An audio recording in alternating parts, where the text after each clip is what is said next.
Wine lovers, welcome back to Lunch with Alsace. I have a fantastic interview and chat for you today, so I hope you grab a glass of wine and you get a little something to eat. Hopefully it pairs well together, and we will be taking you to a very fun chat with an awesome winemaker from, you guessed it, Alsace. Internet straightened out right now, and then we can make some things happen. We make magic happen. How's everybody doing? Okay, here we go. Here we go. Okay, sorry, Carrie, I was a bit lost in translation somewhere. Winemaker, I used to great, left to techniques, so sorry for that. No but the main thing is we finally did it. So I heard all the introduction, and I am completely agree with everything you said. Christian, So thanks for this. Christian, Yeah. I'm going to start over. I'm starting over. Okay, great. Sorry. Starting over. Okay, so welcome back to those of you that got into our little snafu. We're back, and again, I'm super excited to be here. I'm so honored to have come back from a trip in Alsace. I'm so excited. We had such a fantastic week, hopping about to all the Grand Cru vineyard sites. So I can't. I mean, this was a dream come true for me. So I'm absolutely honored to be here to join you with this chat, bring you Christian Beyer for lunch with Alsace. So Christian is the 14th generation proprietor with his wife and the winemaker of Domaine Emile Beyer in Egesheim, Alsace. So I'm super excited to be chatting. Let me tell you a little bit about him before we go into this. So since 1580, which is mind-blowing to me because my house was built in the inverse of that, 1850. But here we are talking about 1580. Domaine Emile Beyer has preserved the winemaking tradition and experience in Egesheim, Alsace, and has been well established in the Grand Crus of Pfeifsigberg and Eichberg for 14 generations. So here today we have Christian, who has gained his experience from some of the top estates in Bordeaux and Burgundy, and also the Rheingau. Christian followed his father's footsteps as well as his grandfather's, who left these amazing handwritten journals, notes on different topics in winemaking, like vineyard diseases, yeasts and winemaking, anything related to viticulture. Christian's attention to detail and deep knowledge of each vineyard plot, all the Grand Crus, and his understanding of the relationship between wine and the environment that produced it has led to his commitment to organic farming as well as winemaking. So without further ado, I introduce to you, and a warm welcome, Christian Beyer. Hello, Carrie. Hello, everybody. Thanks for this great, nice introduction. I mean, you didn't forget anything, so everything was well said. Thanks for that. I really appreciate it. And we were very happy to have you a couple of weeks ago now under our beautiful Alsace sky, blue and very sunny sky we had that day, I remember. It couldn't have been a more beautiful week. It was slightly warm in the beginning of the week, but the rest, blue skies and gorgeous temperatures. So we were delighted to be there, and we had this amazing tasting in your vineyard with cool little bites, different types of canapes, perfect to understand your wines a bit more and understand how food goes well with your wines, Alsatian varieties, and just what we love to do here at Lunch with Alsace. Okay, this is the way we love welcoming visitors in Alsace, talking about wine, food, and just sitting outside, enjoying the landscape around us. And this is really where most of the winemaker welcome their friends. Gorgeous, gorgeous. Well, we've talked at length in the last couple of weeks about culture and hospitality, which are so very important in Alsace. That's something I definitely learned when I was there, this just sense of giving and embracing your visitors. Can you tell everybody how this philosophy is important in your winemaking? Yeah, definitely. Alsace is a cross section. It's a wonderful region, as you just mentioned, and it's really the heart of Europe. We are a blend of both culture. We are French. My passport is French, so no question about that. But our background back in the Middle Age and before is really deeply related to the German area, to to Germany basically, and we are very close. So we are 30 minutes drive. You just cross the Rhine River, and you're there. You're in Germany. So Alsace does have a very, very interesting history and a very complex one. Alsace used to be a battlefield of Europe during the last century. I always say my grandmother, sorry, never moved, but she changed three time nationality. So she was born German, became French, then became German, and finally French again. And that's all the story about Alsace. And that's also strongly influenced our winemaking, because we are the only region in France dealing with Riesling, Gewürztraminer, Pinot Gris mostly, Sylvaner. So all those grapes were songs a bit more Germanic than typically French. But we usually also say that we not. So Hugh Johnson, so the great journalist, said once that Alsace wines are German grapes made by French people. So it may make a kind of difference in the making. The approach is a bit different, but we are also strongly terroir driven, and Alsace does have a real chance to have this wonderful diversity, this great climates to grow wine, but also a huge diversity of soils, and that really helps to express limestone, sandstone, granite, volcanic, many different kind of soils. So and that makes us unique in France, unique in Europe, and unique in the world, for sure. Yeah, for sure. It's a gorgeous and amazing place to grow grapes and to make wine. Can you tell everyone what's so special about Eggesheim and the Grand Cru vineyard sites that you're working Sure. with and farming? Eggesheim, Alsace is a very narrow vineyard, a straight, narrow, really nestled at the foothills of the Vosges Mountains, about 100 kilometers long. And Colmar is the main city. This is really the central part of the wine region of Alsace. Mm-hmm. Eggesheim is very close to Colmar, and Eggesheim is considered as the cradle, really one of the first places in the region where the Roman people brought the wine culture, the wine growing culture about 2,000 years ago. So Eggesheim is really considered as one of the first first town where everything began very, very long time ago. So it's a wonderful, well-preserved medieval town.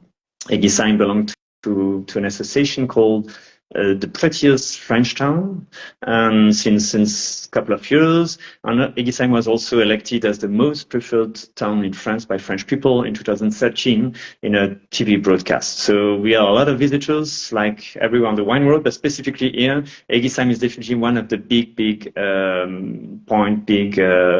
how should I say, really things when you visit Alsace, it's a town you have to visit, definitely.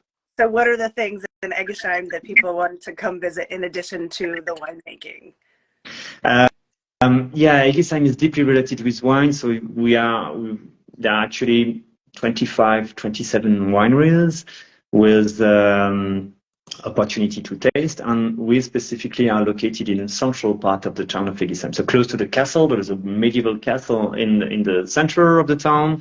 A lot of history, a lot of old timber houses, and we also have the chance that's really deep in history, but one of the Pope, Leo IX, was born here in town. So everybody's still proud about this Pope who was born and raised here in Eggesheim. Well, was he brought in by a stork? Yeah, we have. It's funny, I just talked with one of the guys in charge of the nest. We had this year 52 new baby storks this springtime. So there's a lot of birds flying all over the roof, and it means that next year we will get even more storks flying around Eggesheim. So it's typically Alsatian. So you've got storks in all the medieval towns. All the towns have this stork nest. And it's amazing because the stork nests are massive. What would you say they're like? I don't know, 8 feet, 6 foot, 8 feet. Yeah. I never went in a stork nest, but you could two people could basically sit in the nest without any trouble, and maybe having a glass of wine of Alsace, certainly. But you could sit in the nest with somebody else. These nests are at the top of the church steeple. So you definitely have to have a glass of wine or two just to calm your nerves. Yeah, just one, not more, not a ball, but that's typically in the region. Well, not to sit in the nest mess, but as having stocks. No. Well, one of the things that I love, and yes, this, we've been talking about hospitality, and, tourism is obviously a great deal of importance in not only Alsace, but also Eggestein. But this positivity reigned through our entire week while we were there. This sense of building, the sense of doing things for the future, for the next generation. Can you talk briefly about where does that come from, and what your philosophy is about the future? We inherited everything. We are in charge of. We are not owning the land. We are responsible. We are in charge of it. So thinking a bit further makes you feeling that you have to respect everything surrounding you. Also, this quest of expressing the soil, of getting an higher level of wine and more expressive terroir-driven wine, there is no other answer, in my opinion, as growing organic or biodynamic. I mean, I have a lot of respect on most of the wine we try from all the world. We try them blind. And I always enjoy good wines, and in many cases, they are grown organically. So I wouldn't see me working in another way. I mean, we have to be respectful. We have to think about the next generation. I'm actually the 14, as you just mentioned earlier. And it means that it's a human adventure since the end of the 16th. So we would, with my wife Valérie, we would love to see a next generation following, and we just have to take care of our vineyard and make things sustainable enough to express really the place, the wine, and to get the best quality possible. It's such a so that's something. And I must say also, you mentioned Alsace is a great region for hospitality, but also Alsace is one of the regions in France, if not number one region, with the most involved winemaker in this organic or biodynamic process. It's about 35% of the superficie were actually organically farmed, and it's still growing every year. I see a lot of new people, new generation, new winemaker taking over. Most of them, if not all of them, are following the organic sustainable way of growing wines, and that makes everybody very comfortable. I'm not saying it's easy, but maybe Alsace it's also a place in France where it's a bit easier compared to Bordeaux, to Champagne, or to many other regions, because it's dry enough. We actually, Colmar is the second driest city in France with 13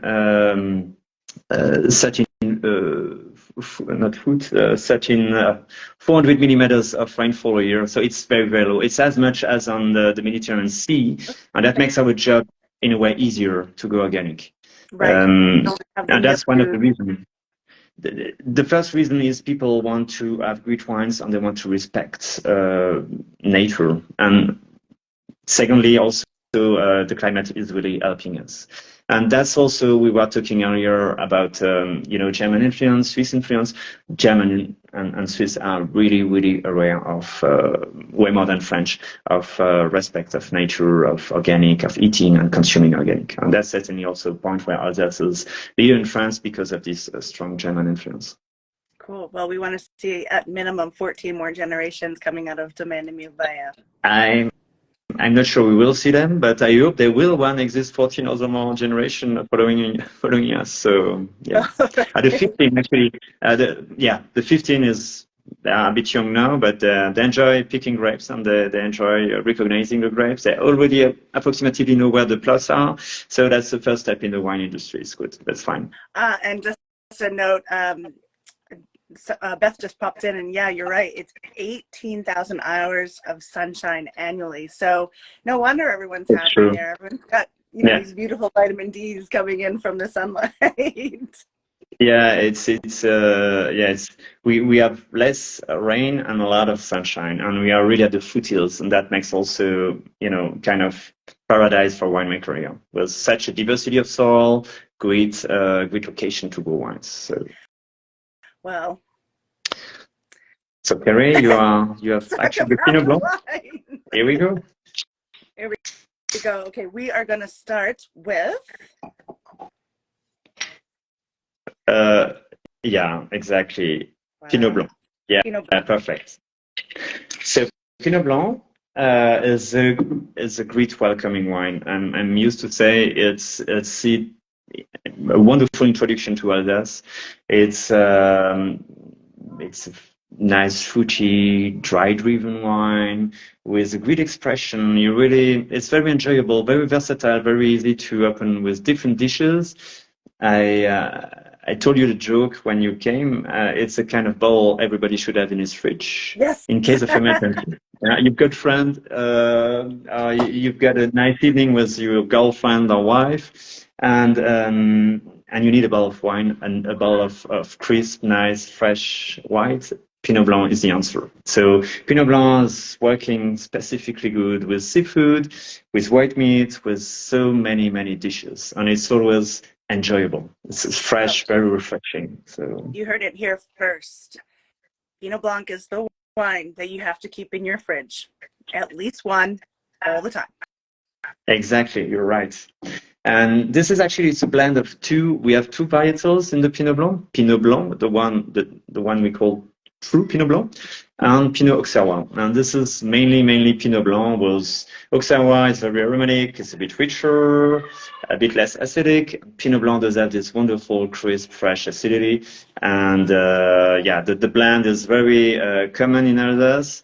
It depends on the maker. I personally prefer adding more Pinot Blanc than Pinot Auxerrois, but it's usually 2/3 Pinot Blanc, 1/3 Auxerrois. But in this case, by this vintage, we have a little bit more Pinot Blanc than Pinot Auxerrois. And do you remember our conversation about percentages? Because in different regions, you have to have a certain percentage in order to call it one variety. Can you remind everybody what the difference is in Alsace regarding varietal? Yeah, so Pinot Blanc is the only example where basically the both Pinot belong to the Pinot family, but Alsace is one of those regions in France where that's also again a more German influence.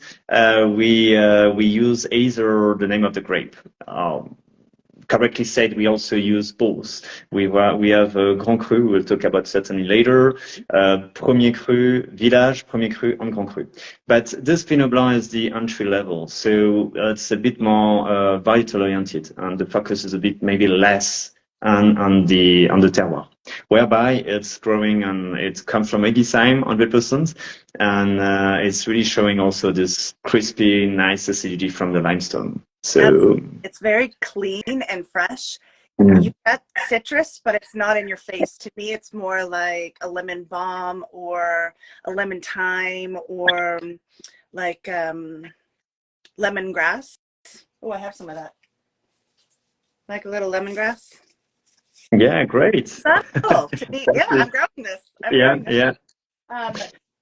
So it's subtle. It's not kind of like this racing acidity. It's not like in your face. It's not like even having the zest. It's refreshing. It's light. It's enjoyable. It's approachable. But it does have great acidity, which makes it a really nice food wine too.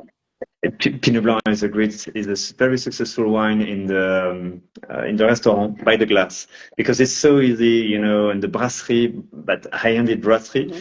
So Pinot Blanc is doing very, very well, and I'm very happy. And it's always a kind of challenge to have this.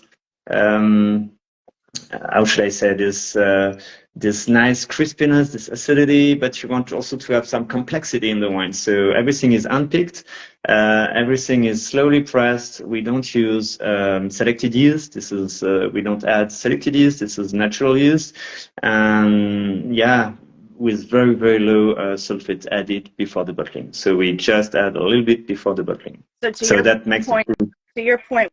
When I worked at Mercer Kitchen in New York City, we had Paul Blanc. This is Riesling, but we had the Paul Blanc Pinot Blanc by the glass. Okay. Yeah. That's a great wine producer too, and they are a bit more granite than limestone. That gives to the wine a different signature, but is a great winemaker. Yeah. So no doubt about that. All right, let's move on to the next wine. Sure. Are we going to go with the Mosaic? Yeah, here we go. Okay, so this is your blend. Yeah, exactly. Talk to us about the blend. And a funny fact about, so I don't know if everybody see mosaic on the label. This is the handwriting of my grandfather. So you see it reverse, but we just reuse his handwriting, so Emil Beyer's handwriting from the 30s to write this mosaic. So mosaic, because it's a blend of different grape, and it's also coming from Egisheim, but different location. It's a bit higher in altitude, a bit closer to the plain, and specifically also different soils. So sandstone and limestone, both soils. It's a blend of Riesling, Pinot Gris mainly. So it's a dry-driven blend. Yeah, it's a bit something new in Alsace to create those blends, to go a bit out from this, pure version of grape, and giving maybe more character to the wine we do. Maybe less grape oriented, but showing also that location, place, expressing themselves in a different way. Of course. So in this case, this is pure Egisheim selection. So wines from limestone and sandstone. So I'm getting a bit more of that peach tone on this wine than I did in the first. I definitely get. Yeah, it shows a bit more Pinot Gris than Riesling in the aromatic. So you've got this ripe peach, this ripe fruits, apricots a little bit also. Yeah, I get apples in there, almost like red apples, as opposed to a green Granny Smith. Yeah. That's a great, again, like Pinot Blanc, great companion to food for maybe more elaborated, nice fish dishes. And yeah, you've got this wonderful, appealing aromatic, but again, the taste is very fresh, very clean, nice acidity. The nose remains a bit more Pinot Gris, where the taste is typically Riesling. So you've got this fresh, clean acidity, dry-driven, very enjoyable, with a wonderful long aftertaste. So that's a good example of what Alsace is able to produce. So before we go on to the final wine, I have a food pairing because it's lunch with Alsace, and I always bring food to lunch with Alsace. So as I am also growing, well, it's not certified organic, but it's definitely sustainable because we're the only ones eating it, so we don't have to certify. But guess what season it is? Wow. Tomato season. And so this is actually an heirloom. This is called Old German heirloom tomato. Okay. I didn't work with this one, but I did work with the red, which is a Cherokee purple tomato. It's also an heirloom. But I put together a little sandwich, and I do have herb gardens. So all of these fresh herbs came from my garden. Nice. And I mixed that in a goat cheese. So I have a goat cheese and tomato sandwich. So which one do you think it'll pair with best? You tell me what I would first maybe try the Pinot Blanc, but Mosaic could be also a good answer. Pinot Blanc because it's a bit fresher with tomatoes and goat cheese. That's great. But the Riesling, specifically the Riesling in the blend of Mosaic, could also pair wonderful with this nice combination and this nice combo. Okay, keep talking about. I'm too far to taste it, but I wish I could share this this with you. Well, we all certainly would love to share your dishes. So it tastes fantastically with the Pinot Blanc. It's absolutely fantastic. I'm going to try it with the but while I do that, that's a bit less exotic. But we also thought that typically Alsatian Brazil could pair wonderful with Pinot Blanc. So we will make the test later. Okay. All right. So I'm going to take that went fantastically with the Pinot Blanc. It brought out the sweetness of the tomatoes, perfect, and the herbaceousness of the herbs. That sounds weird, right? Herbaceousness of the herbs, but the herbaceousness brought out a different characteristic in the wine, which I think a complexity in the wine, which was really nice. Yeah, but okay. Alsace wine are a great companion to food, and you know that outside of Paris, Alsace is the region in France with the most awarded Michelin star restaurant. There is a culture of food in the region was just incredible. So we, again, by being between the both culture, we revisit some very specific and special German dishes in a French way.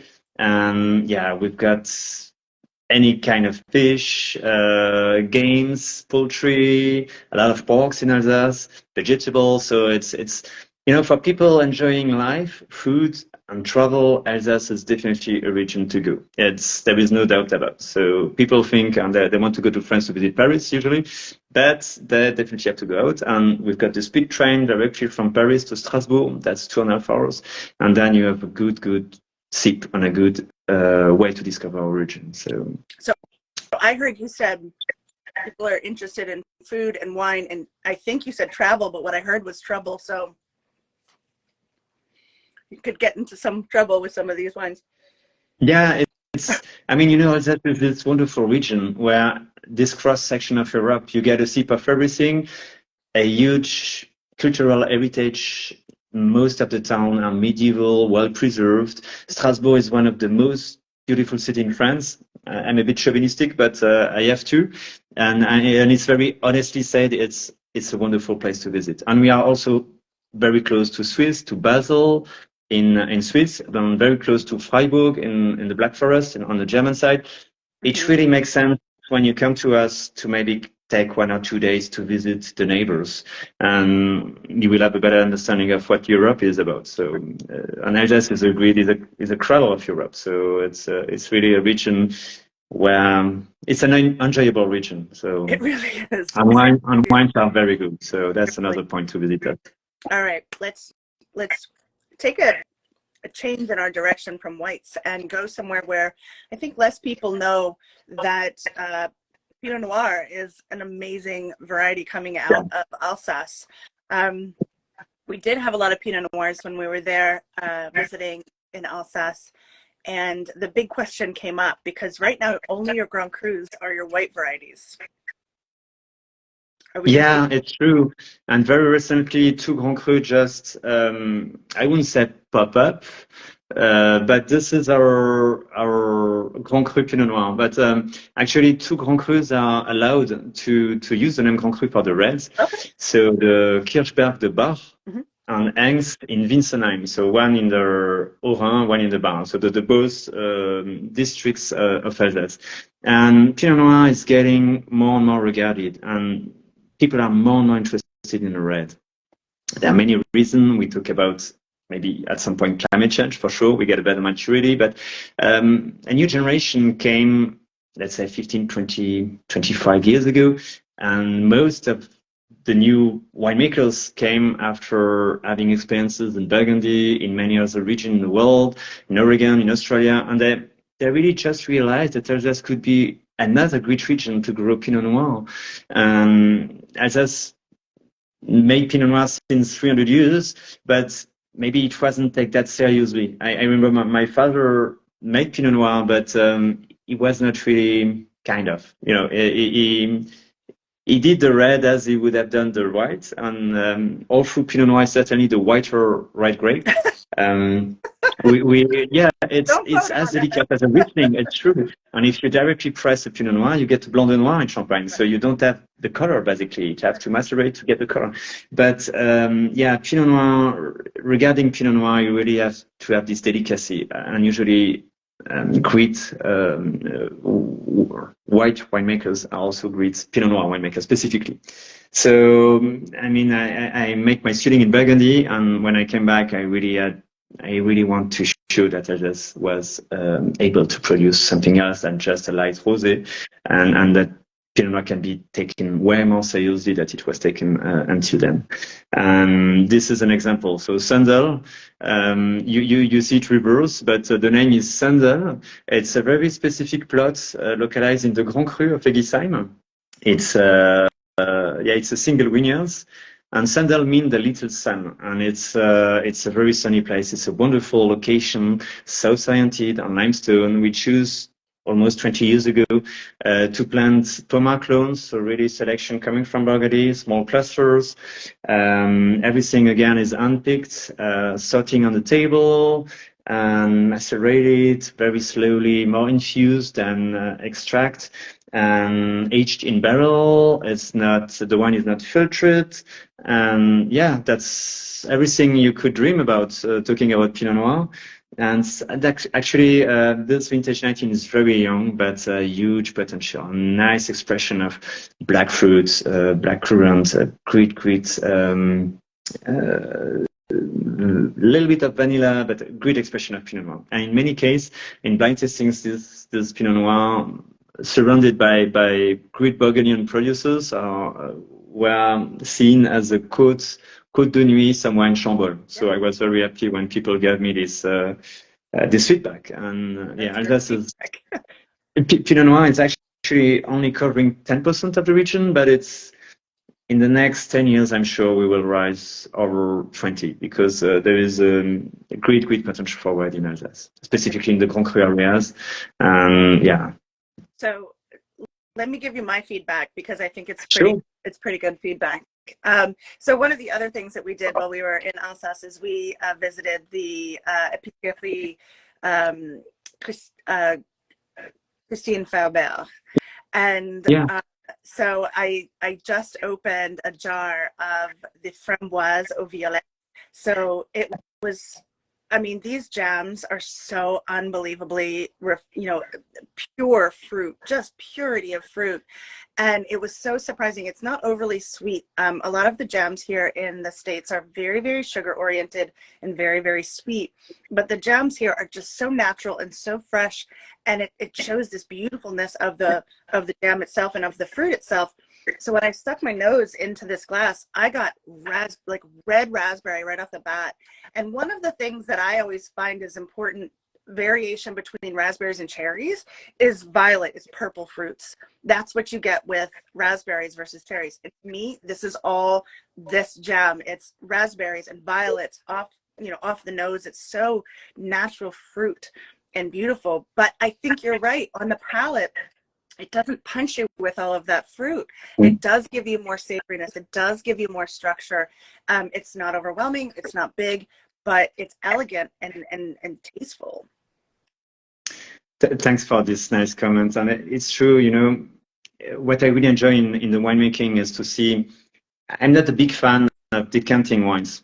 Mm-hmm. Sometimes you have to because you have less time to try the wine. But what I really enjoy is to see how the wine evolves in a glass. And after a few minutes, after 10 minutes, after 15 minutes, you really see how the wine is coming. And it's even more interesting. You see, by decanting, it's like if you would go to see a movie and you would miss the 21st minutes. And that's exactly what happened with this Pinot Noir. You need a bit time to see everything coming slowly. And it's still a young vintage, so this one is really able to age some more 5 to 10 years for sure. Mm-hmm. And Pinot Noir is really based on its acidity. And that's also a good point in Alsace. We've got cooler, fresh after season and great region to grow red, to grow white for sure. But for Pinot Noir, it's another great region. And we are all in love with Burgundy. I was last week to a 50s parties by a good friend of mine. And it's just amazing. But I think Alsace does have, certainly a great potential to red for red wine. So you enjoy the white, you will enjoy the red very soon. Well, I tell you what, I enjoy it with my tomato sandwich. That's for darn sure.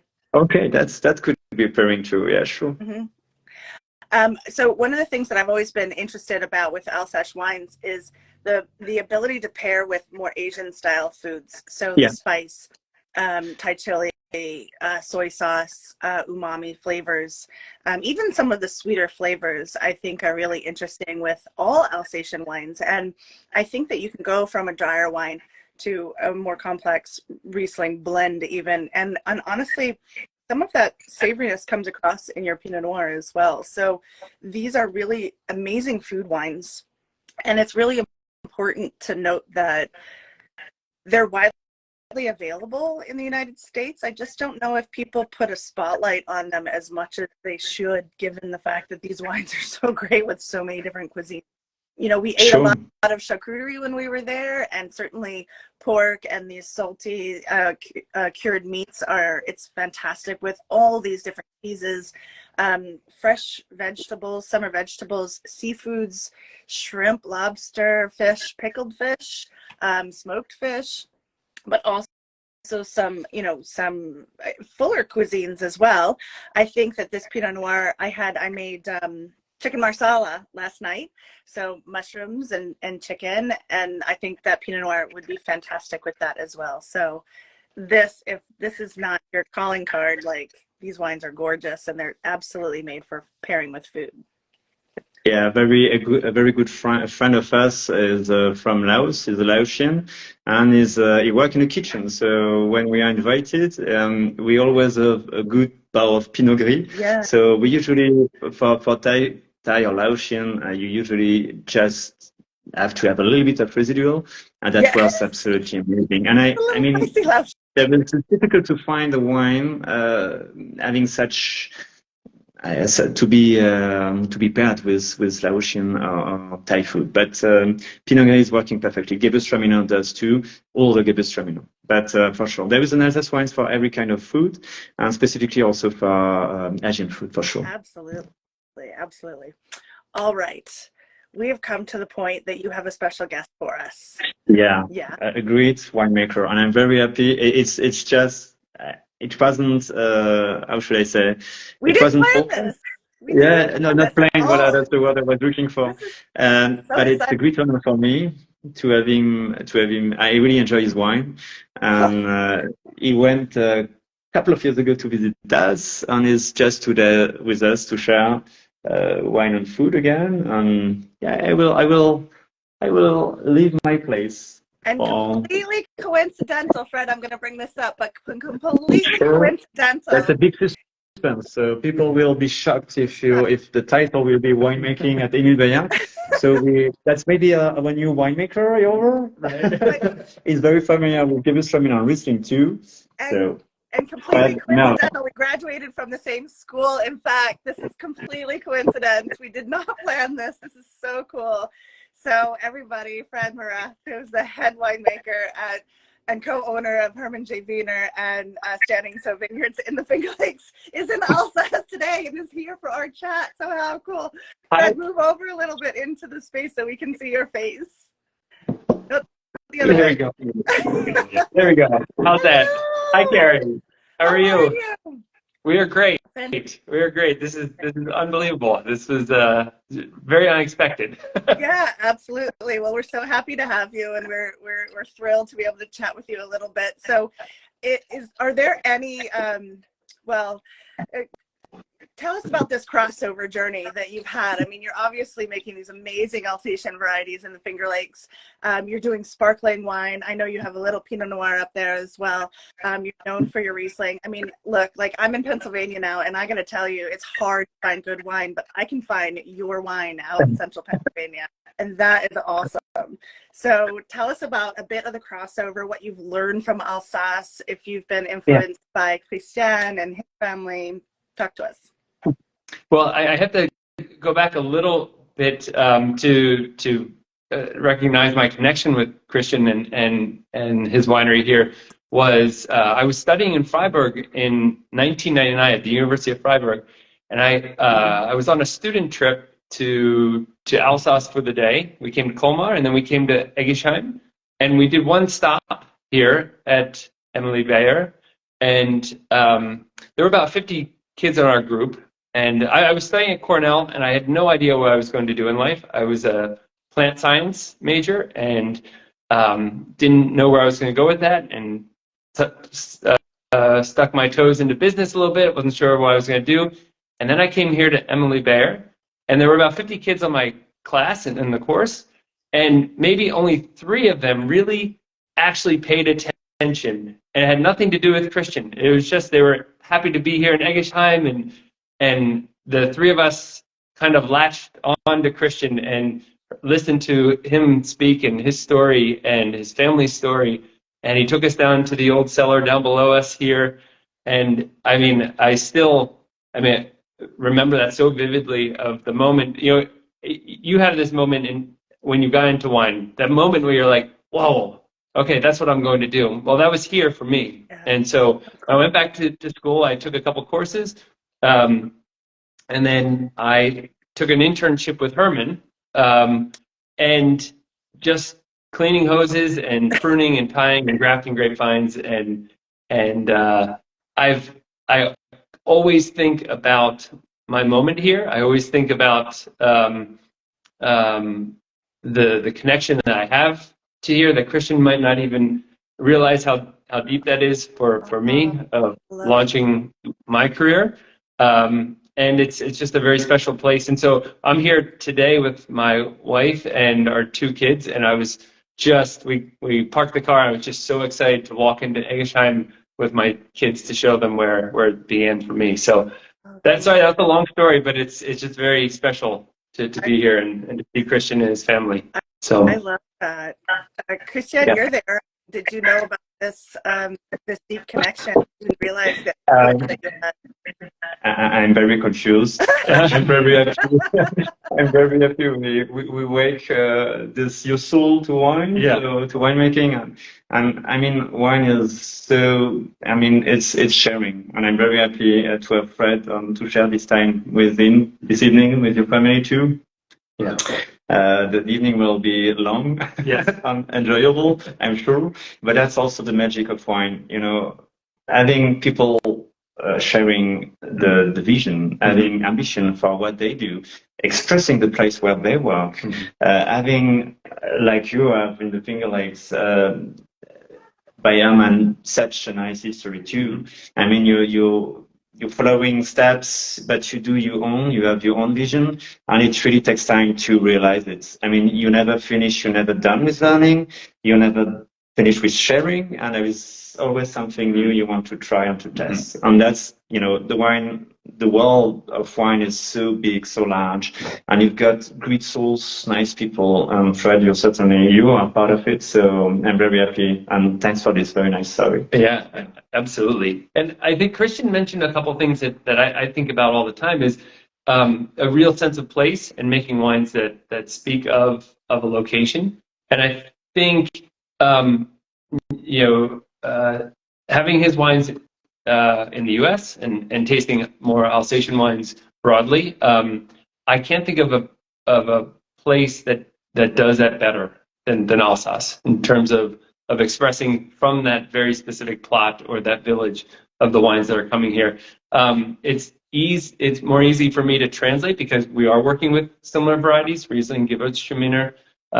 We just planted our first Pinot Blanc, so we'll see where that goes. But and then also the longevity, the idea of what is the future, because I think we do know the world continues to get shorter and shorter in terms of time frames and thinking and like what am I doing this minute, and one of the things that really struck me about my visit here with Christian was how a family and a place could endure for so long, 14 generations through everything that Alsace has been through. I was very interested in German history and did a lot of studying when I was younger, and so that part of Christian's story and his family story really like stuck with me about a trade, a culture, a tradition based around wine that has this potential to be very long-term thinking. And I think I take that to heart all the time of what are we doing with the land? What are the wines of the future going to be like? So what are we preparing for now? And, I hope, as Christian so eloquently said about having another generation, I'm thinking of my kids and, trying to figure out that pressure, but also to let them do what they want to do, but also know that there's a potential for another generation from our estate. So I draw a lot of inspiration from him and the estate here. So Certainly, one of the driving themes that I picked up when I was there a couple of weeks ago was this philosophy of sharing. And you don't see that in every wine region around the world. You don't see that in every community or business in around the world. And all of the Alsatian winemakers that we spoke with had this amazing ideology about sharing. And just because I'm successful where I'm doing it, take what I want you to be successful too. Take what you can learn from me. And if it works, great. And if it doesn't, and you get something from somebody else, awesome, do it. But no one's cutting it down and saying, no, I'm not going to give you my quote secrets, or no one's going to say, oh, I don't want you to be successful in the way that I was. It's definitely this openness, this sharing, this beautiful humanity story of a community that wants everyone to thrive. Mm-hmm. Yeah, I mean, I think having visited Alsace a number of times now, almost every time I've stopped in to just say hello. The culture here is so welcoming, and I haven't traveled a lot. I'm embarrassed to say that a lot from a wine travel. We just haven't been able to leave the winery very often. Yeah, you have a property to take care of. Yeah, but I can tell you, coming into Alsace, it is always with open arms. It is just an amazing place to visit, more so than I can say almost every other region that I've traveled to. I have lots of friends in Germany in different wine regions, and it's always very special to visit them. But as a region, as a place, as a culture, it's very unique and very special, for sure.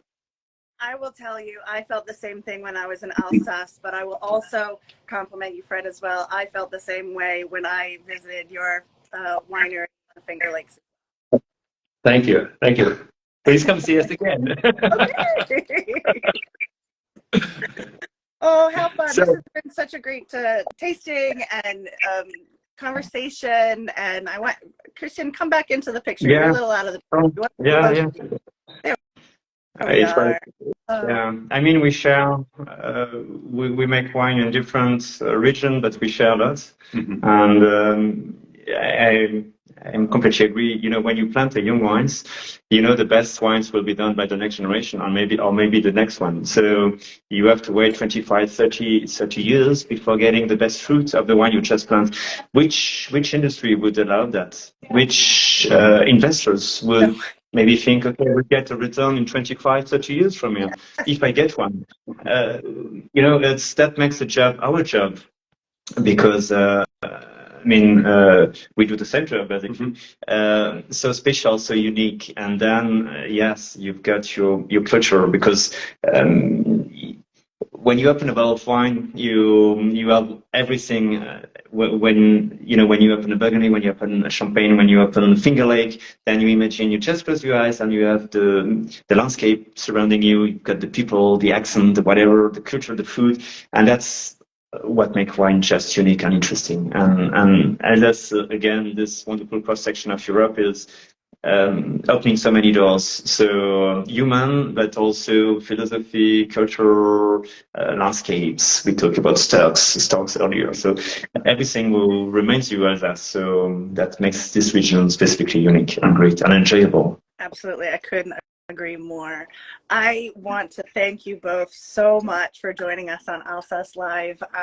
We've overextended ourselves, and we've had such a great time talking about Alsace and your wines and food, and hearing the effects of this philosophy.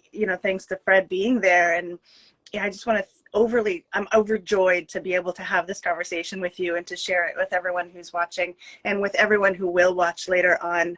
Thank you again so much. And thank you everybody that joined us. This has been a real treat for me. I hope it has been for you as well.